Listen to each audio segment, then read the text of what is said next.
Kimbia! Inatufuata! Haraka!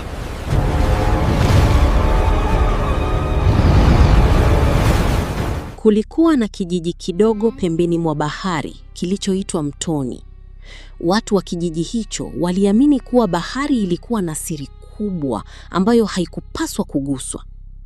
Wazee wa zamani walikuwa wakisimulia kuhusu tsunami, nguvu ya ajabu iliyokuwa ikiishi chini kabisa ya maji ya bahari.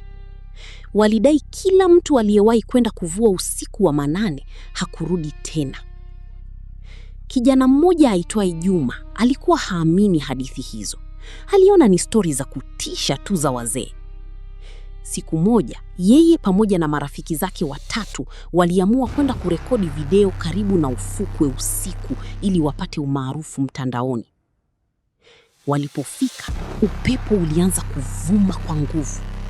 Bahari ikawa kimya ghafla, kimya cha kutisha.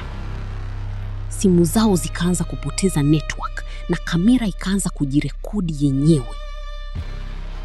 "Twende, hapa si pazuri," mmoja wao alisema kwa sauti ya hofu.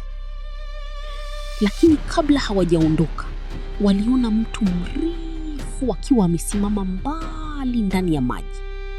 Mwili wake ulikuwa umefunikwa na mwani na macho yake yalikuwa yanawaka rangi nyekundu gizani. Ghafla mawimbi makubwa yakaanza kupiga ufukweni kwa nguvu isiyo ya kawaida. Ardhi ikatetemeka. Kiumbe kile kikaanza kutembea kuelekea kwao pole pole, huku sauti nzito ikisikika. "Mumeamsha tsunami." Marafiki wa Juma wakaanza kukimbia, lakini mmoja wao alivutwa ndani ya maji na kutoweka. Kamera yao ikaendelea kurekodi piki yake, huku ikionyesha kivuli kikubwa kikitoka baharini. Kesho yake kijiji kizima kilikuta ufukwe umejaa mabaki ya boti zilizovunjika na alama kubwa za miguu kuelekea msituni. Juma pekee ndiye aliyepatikana akiwa hai, lakini alikuwa kimya kabisa. Hakuwahi kuongea tena. Kila usiku wa mvua kubwa, watu wa kijiji wanasema bado wanaisikia sauti kutoka baharini.